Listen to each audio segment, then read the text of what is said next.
قربانی کا آئٹم ہے، سب سے اہم کردار چھری کا ہوتا ہے، جس میں دھار نہیں ہوتی ہے، وہ اگر اس چھری سے ہم جانور کو ذبح کریں تو کیا جانور حرام ہو جاتا ہے؟ تکلیف تو ہوتی ہے، حرام تو نہیں کہہ سکتے، کیونکہ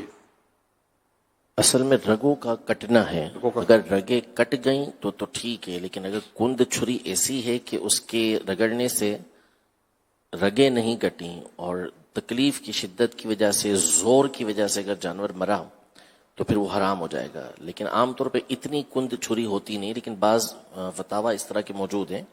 کہ جس میں اس کو بیان کیا گیا کہ بعض اوقات وہ کند چھری اس طرح کی ہو کہ جو رگیں کٹنے نہ پائے اور اس سے پہلے جانور مر جائے